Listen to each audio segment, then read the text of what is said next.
Ketika sudah memiliki course di Oase, ketika kita sudah berhasil login, pertama-tama kita akan dihadapkan dengan menu dashboard Oase seperti ini.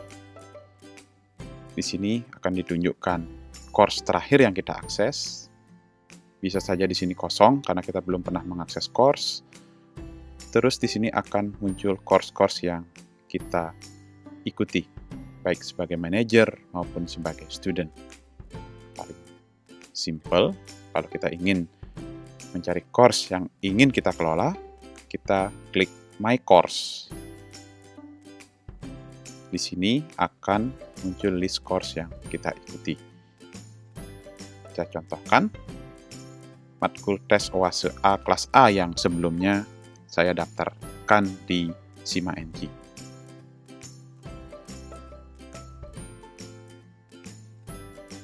Tampilan awal course setelah mendaftar di SIMA NG adalah dalam bentuk kosongan seperti ini.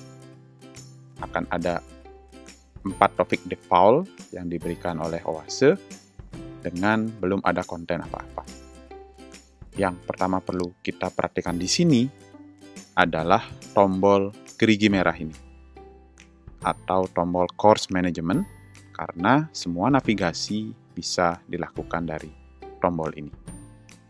Terus yang perlu kita lihat adalah di sini ada kode mata kuliah kita di SIMA. Ini adalah short name dari course ini.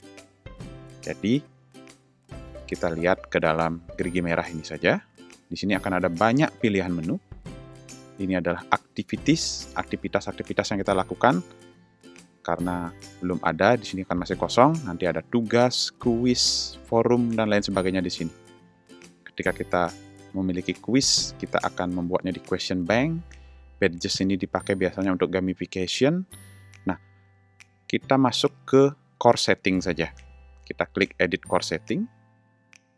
Di sini akan terlihat nama mata kuliah kita, matkul tes Oase A kelas A, dan course short name-nya.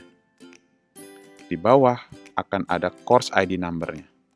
Nah, di sini perlu hati-hati. Course full name itu bisa dirubah, tidak masalah. Course short name juga bisa dirubah.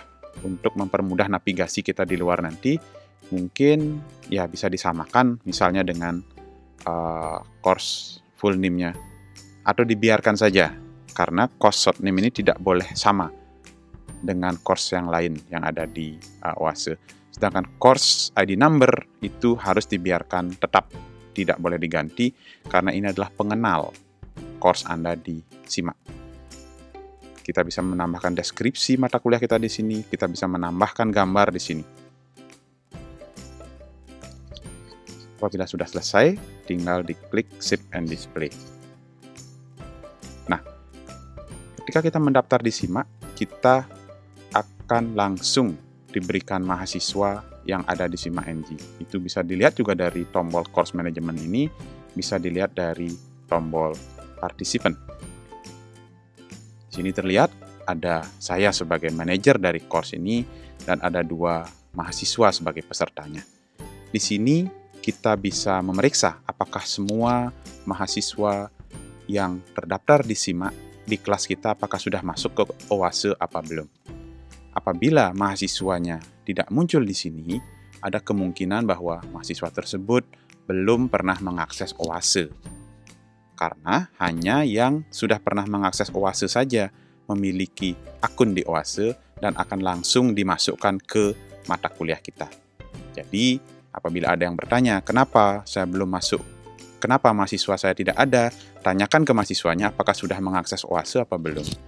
Ketika dia sudah mengakses Oase, bisa dipastikan dia akan sudah masuk ke dalam course ini.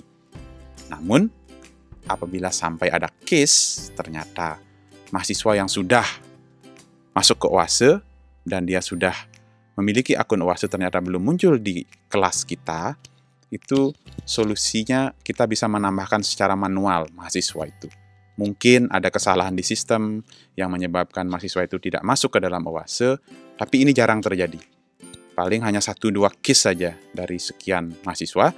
Itu sebagai manajer kita bisa mengambil solusi dengan memasukkan mahasiswa itu secara langsung dengan cara klik enroll user di sini. Terus kita cari di sini nama mahasiswanya. Misalnya ini nama mahasiswanya.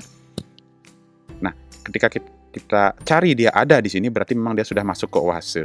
Kita klik, dan kalau ada mahasiswa yang lain, tinggal lakukan lagi hal yang sama di sini. Nanti kita berikan role student, hati-hati, jangan memberikan role manager atau teacher, berikan role student dan klik enroll user, otomatis mahasiswa itu akan masuk ke mata kuliah kita. Tapi ini hanya dilakukan jika ternyata dia tidak masuk ke course padahal sudah memiliki akun di OASE. Setelah memastikan mahasiswa masuk ke dalam course, berikutnya yang perlu dipikirkan adalah bagaimana mengisi konten ke course kita di OASE. Ada 3 cara sebenarnya kita mengisi konten course kita di OASE.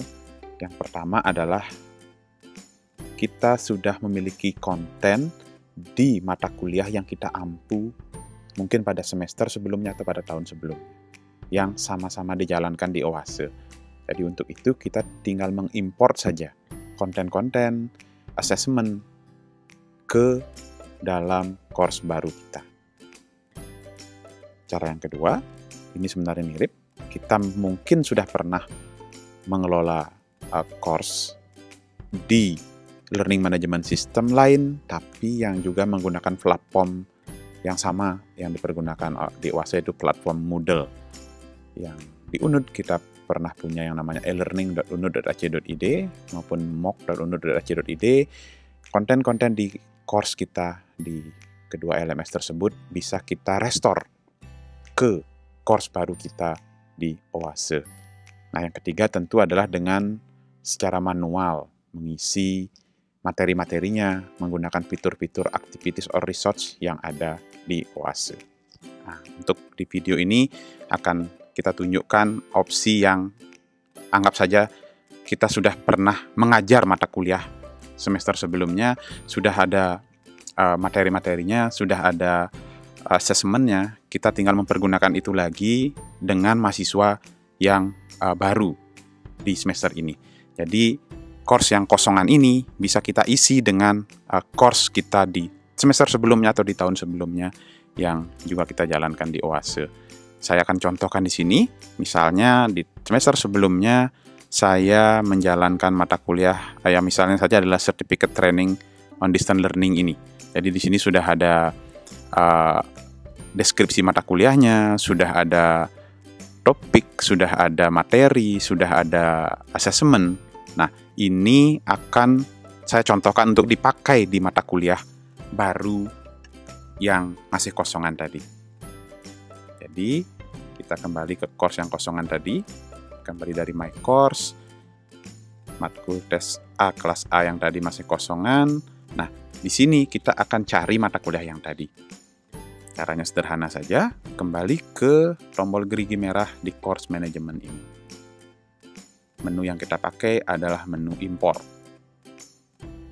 Jadi kita akan mengimport isi mata kuliah satu ke mata kuliah satunya. Mata kuliah yang sertifikat tadi akan di-copy semuanya ke matkul tes A, OASE kelas A ini. Klik import. Nah, ketika kita klik import, di sini kita akan dihadapkan dengan mata kuliah yang sudah pernah kita ampu sebelumnya di OASE. Kalau terlalu banyak, tinggal dicari saja. Nah, ini adalah mata kuliah yang akan kita ambil materi-materinya. Tinggal diklik saja. Setelah itu klik continue. Nah, di sini adalah apa-apa yang akan kita sertakan di ketika mengcopy ini. Apakah question bank-nya, apakah aktivitasnya, apa informasi grupnya, memang kecuali student tidak akan diikut sertakan. Kalau tidak ada pilihan yang lain, kita bisa jump to final step atau kita klik tombol next saja terlebih dahulu. Di sini kita bisa memilih mana yang akan kita sertakan dan mana yang tidak. Jadi yang dicentang-centang ini adalah itu yang akan kita sertakan ke course yang baru tadi. Jadi tidak semuanya akan disertakan. Ini juga akan menjadi solusi suatu saat ketika kita ingin mengambil kuis saja dari mata kuliah saya sebelumnya. Saya hanya ingin mengambil materinya saja. Jadi kita bisa import dengan memilih mana yang akan diimport dan mana yang tidak. Anggap saja ini semuanya akan diimport. Jadi kita tinggal klik next. Dan kemudian kita lakukan perform import. Akan ada proses di sini, persentase sudah berapa persen berhasil proses importnya. Biasanya kita hanya menunggu beberapa detik saja sampai proses import ini selesai. Dan kemudian ada informasi bahwa importnya sudah komplit. Kita tinggal klik continue. Sehingga matkul tes UASE A kelas A sudah terisi dengan mata kuliah kita di semester sebelumnya atau di tahun sebelumnya.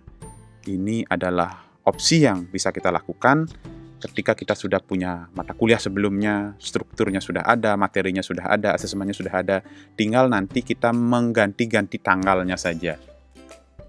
Karena secara struktur sudah ada, materi sudah ada, asesmennya sudah ada. Sehingga kita tinggal mengupdate sedikit-sedikit materinya, mengupdate sedikit-sedikit kuisnya.